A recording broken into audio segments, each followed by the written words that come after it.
Hello दोस्तों, मैं CA उत्तम मोदी एक बार फिर से आप सभी लोगों का जीएसटी आसान भाषा के सेकंड वीडियो के अंदर स्वागत करता हूं। इस वीडियो के अंदर हम लोग सेक्शन 7 को डिस्कस करेंगे, जो कि एक बहुत ही इम्पोर्टेंट सेक्शन है जीएसटी के अंदर, जिसका नाम है स्कोप ऑफ सप्लाई। ये वीडियो थोड़ी लंबी हो सकती है क्योंकि हम इसको पहले स्टैट्यूटरी प्रोविजंस पढ़ेंगे, उसके बाद में इसको थोड़ा सा एनालिसिस करके भी समझेंगे।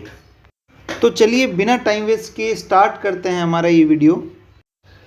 जैसा कि जीएसटी एक्ट के अंदर हमें ये बताया गया कि भाई जीएसटी किस पर लगाना है, जीएसटी लगाना है सप्लाई पर।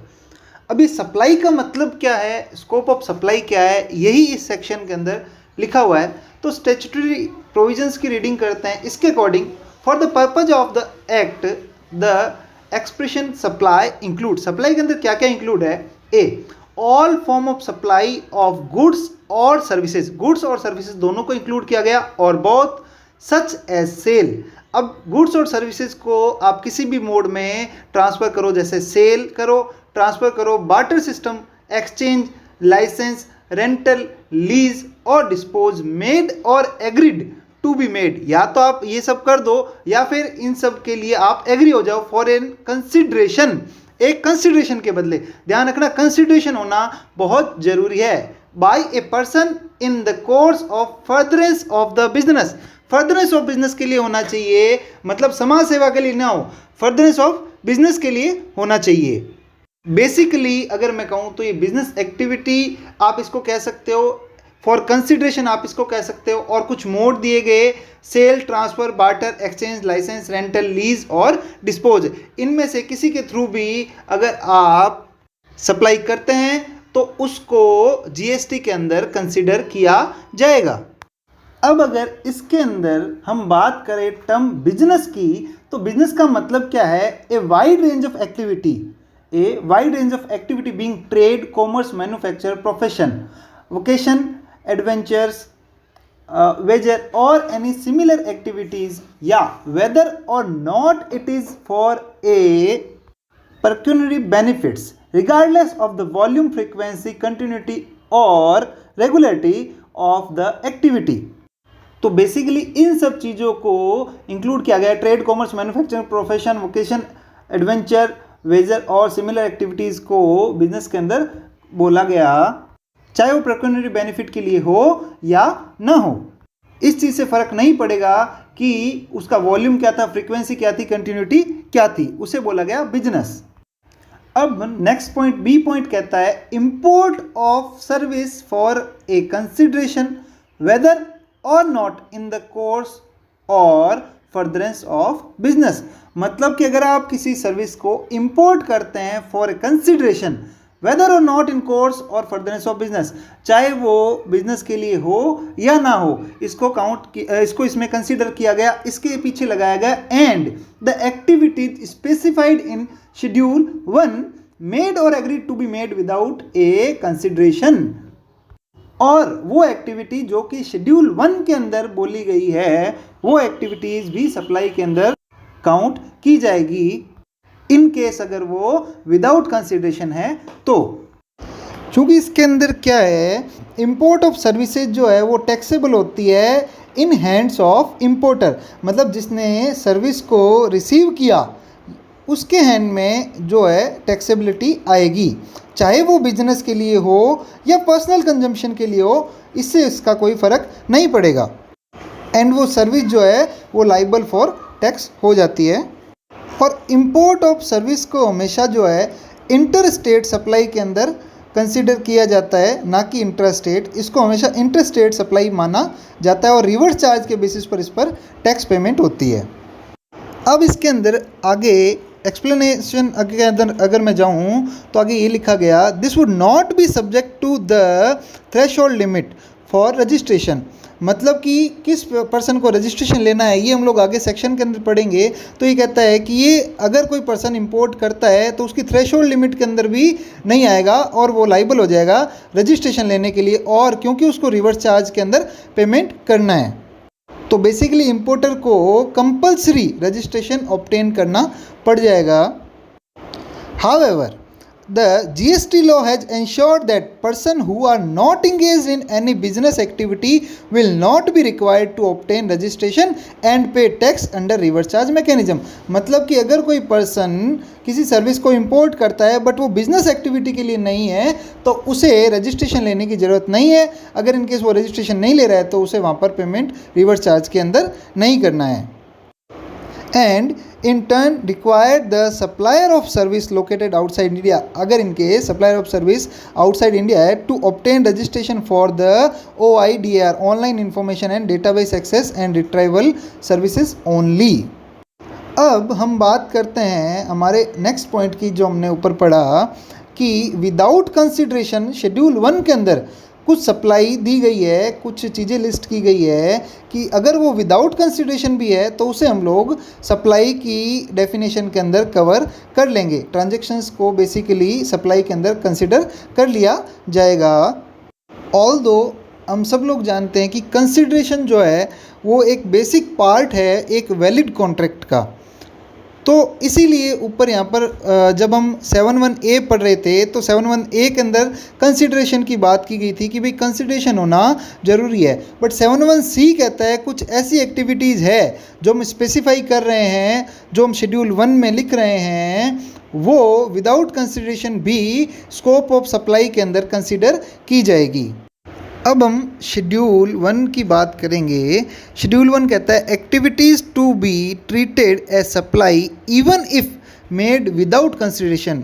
कौन कौन सी ऐसी एक्टिविटीज़ है जिनको हम लोग सप्लाई के अंदर कंसिडर कर लेंगे विदाउट कंसिडरेशन होने के बावजूद भी.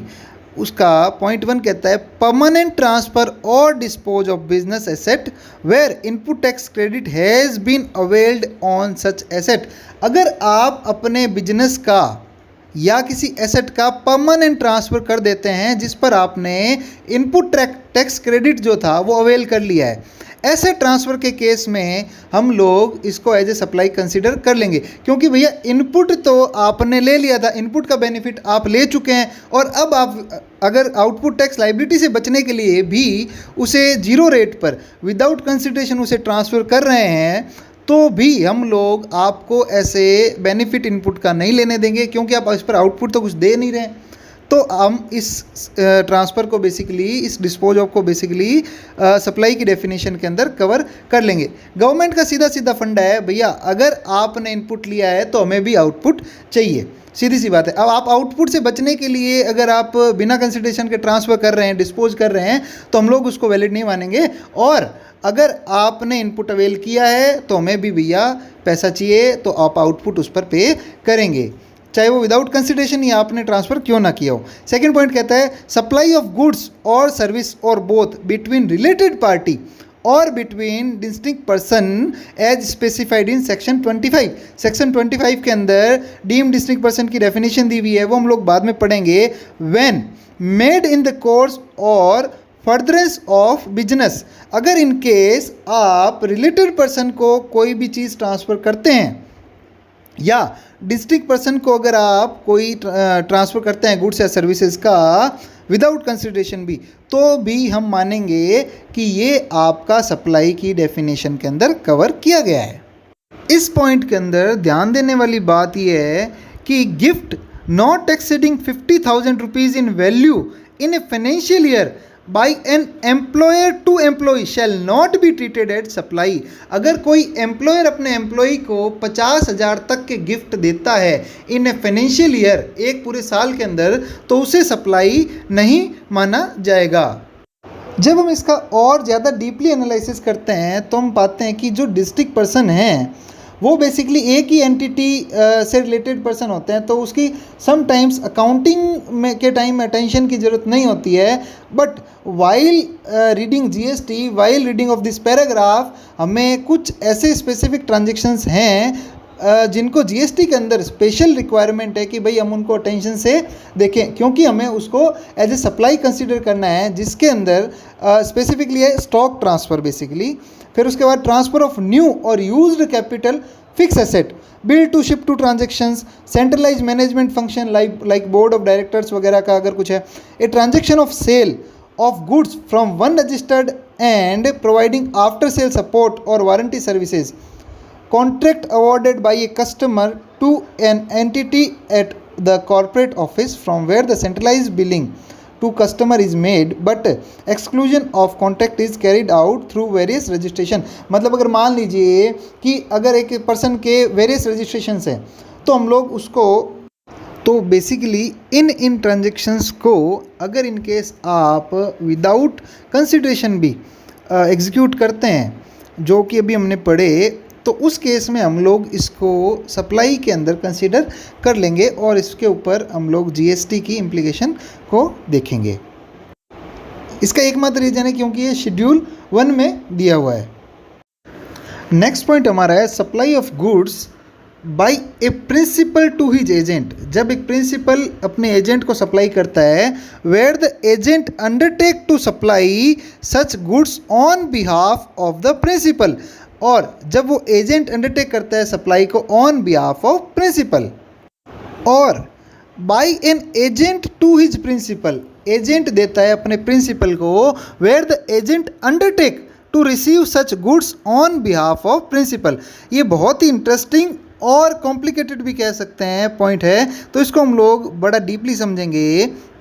तो सबसे पहले हम लोग इसमें समझते हैं कि एजेंट का मतलब क्या है। सेक्शन 2(5) में लिखा हुआ है एजेंट का मतलब है a person including a factor, broker, commission agent, arhatia, del credere agent, an auctioneer और any other mercantile agent by whatever name called, किसी भी नाम से अगर आप उसको बोलो, who carries on the business of supply और रिसिप्ट ऑफ गुड्स और सर्विसेज और both on behalf of another. मतलब कोई भी ऐसा व्यक्ति जो किसी और के बिहाफ पर सप्लाई करता है, रिसीव करता है गुड्स या सर्विसेज को, उसे एजेंट बोला गया सेक्शन 2(5) के अंदर।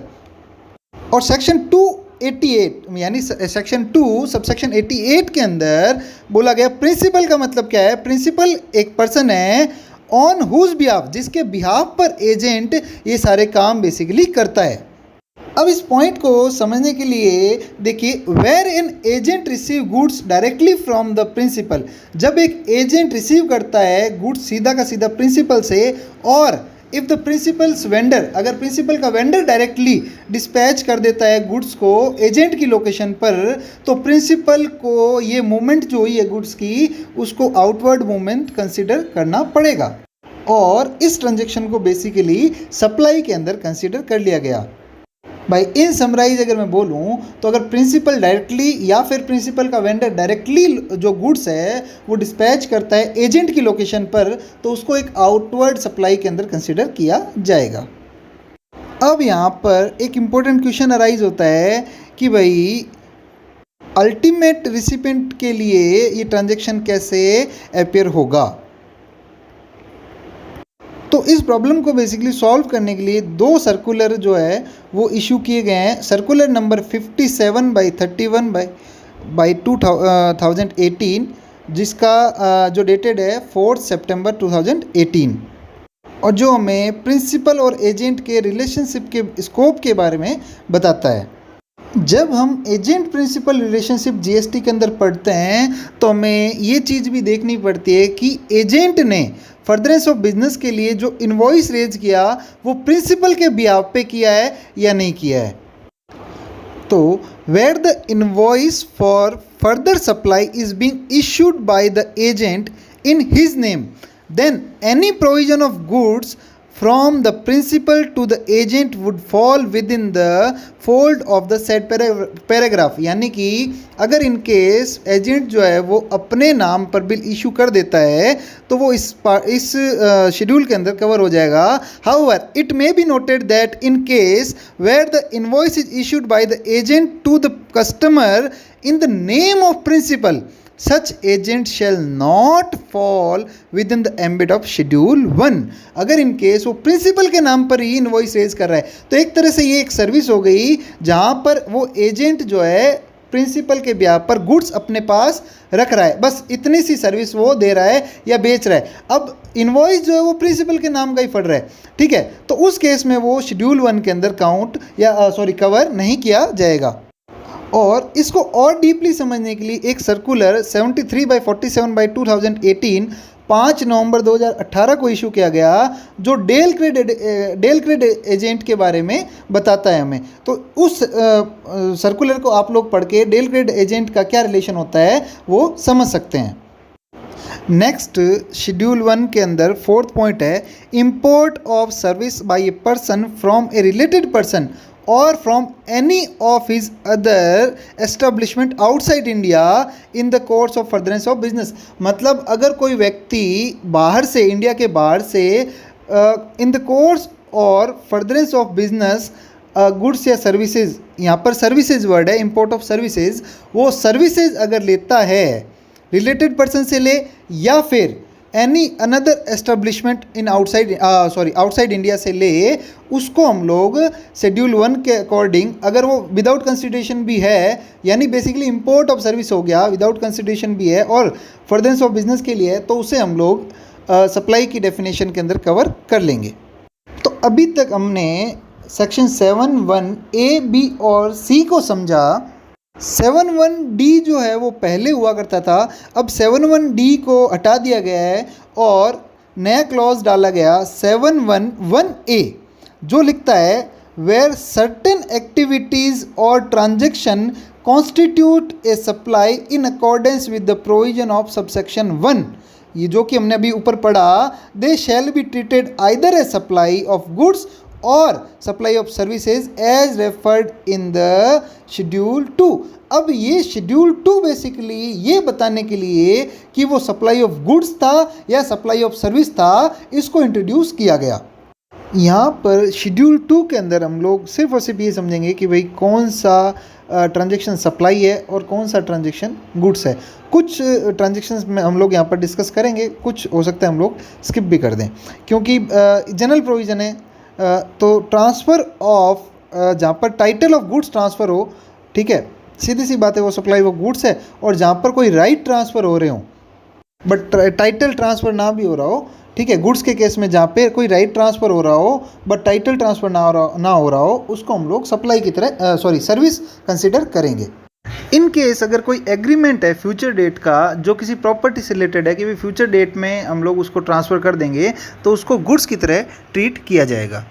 यहाँ पे प्रॉपर्टी का मतलब प्रॉपर्टी इन गुड्स से था। लैंड एंड बिल्डिंग के केस में any lease tenancy estimates licence to occupy land is supply of services. Basically right transfer हो रहा है तो वहाँ पर हम लोग इसको सर्विस की तरह कंसिडर करेंगे। कोई भी तरह का ट्रीटमेंट या प्रोसेस है तो उसको हम लोग सर्विस की तरह कंसिडर करेंगे, ट्रीट करेंगे। बिजनेस की कोई एसेट जो है अगर इन केस वो ट्रांसफ़र हो रही है तो उसे हम लोग गुड्स की तरह ट्रीट करेंगे। और अगर इन केस किसी डायरेक्शन में यूज़ के लिए दी जाती है तो उसे हम लोग एज ए सर्विस कंसिडर करते हैं। अब बात करते हैं सप्लाई ऑफ सर्विसेज की, तो following shall be treated as supply of services renting of immovable property. अगर इन केस आप इमूवेबल प्रॉपर्टी को रेंट पे देते हैं, construction of a complex building, civil construction और a part thereof including a complex और building instant for sale to a buyer wholly or partially except where the entire consideration has been received after issuance of completion certificate where requirement by the competent authority or after its first occupation whichever is earlier। अभी क्या था, चलो इसको समझते हैं। मतलब अगर कोई ऐसा कंस्ट्रक्शन कॉम्प्लेक्स का, बिल्डिंग का या सिविल कंस्ट्रक्शन जिसका पैसा जो है रिसीव हो चुका है या फिर कंप्लीशन के बाद में रिसीव हो जाएगा, ठीक है, उस चीज़ को यहाँ पर बेसिकली कंसीडर किया गया। और वो जो स्ट्रक्चर है बेसिकली वो फॉर सेल ही बनाया गया, तो ऐसे केस में भी हम लोग उसे सप्लाई ऑफ सर्विसेज की तरह ट्रीट करेंगे। ये हमारा बहुत ही इम्पोर्टेंट पॉइंट है यहाँ पर। इंटेलेक्चुअल प्रॉपर्टी राइट्स को ट्रांसफ़र करना भी बेसिकली सर्विस की तरह ही कंसीडर किया जाता है। किसी टेक्निकल सॉफ्टवेयर अडॉप्शन, अपग्रेडेशन, इन सब की सर्विसेज को भी सर्विस की तरह ट्रीट किया जाएगा। Agreeing to obtain to refrain from an act to be tolerance. अगर आप मान लीजिए किसी टॉलरेंस की सर्विस दे रहे हैं किसी को, जैसे कि अगर आप टिकट कैंसिलेशन करवाते हैं तो यहाँ पर रेलवे की अगर आप टिकट कैंसिल कर रहे हैं तो रेलवे आपको कहीं ना कहीं टॉलरेंट कर रहा है, सहन कर रहा है, तो उसको भी सर्विस की तरह ही ट्रीट किया जाता है। Transfer of the right to use any goods for purpose for cash, deferred payment or other valuable consideration. Basically अगर आप कोई राइट ट्रांसफ़र करते हैं तो उसको भी यहाँ पर सर्विस की तरह ही ट्रीट किया जाएगा। कंपोजिट सप्लाई को भी यहाँ पर सर्विसेज के अंदर कवर किया जाता है, जो कि है वर्क कॉन्ट्रैक्ट, जो सेक्शन 2 के अंदर लिखा हुआ है उसकी डेफिनेशन, या फिर जहाँ पर मान लीजिए कोई एसेंशियल पार्ट जो था उस सप्लाई का सर्विस का था तो उसको भी हम लोग एज ए सर्विस ही कंसिडर करेंगे। ये था हमारा शेड्यूल 2। शेड्यूल 1 हम लोग डिस्कस कर चुके हैं, जो कि हमें बताता था कि भाई अगर सप्लाई है विदाउट कंसिडरेशन तो उसको भी हम लोग सप्लाई मानेंगे, मतलब कि अगर कोई ट्रांजैक्शन विदाउट कंसिडरेशन हुआ है तो उसको हम लोग शेड्यूल 1 के अंदर डिस्कस करेंगे। और शेड्यूल 2 बताता है कि भाई सप्लाई जो है उसको कब हम सर्विस मानेंगे, कब हम उसको एज ए गुड्स मानेंगे। अब आता है हमारा शेड्यूल 3, यानी कि सेक्शन 7 सबसेक्शन 2। इसके अंदर लिखा है not with standing anything contained in subsection 1। A part है एक्टिविटीज़ और ट्रांजेक्शन्स स्पेसिफाइड इन शेड्यूल 3, उनको भी हम लोग सप्लाई कंसिडर करेंगे। इसको हम लोग डिस्कस करेंगे, इसके आगे का पार्ट हम लोग डिस्कस करेंगे नेक्स्ट वीडियो में। Thank you so much for watching this video, या मैं कह सकता हूँ listening this video. Thank you so much.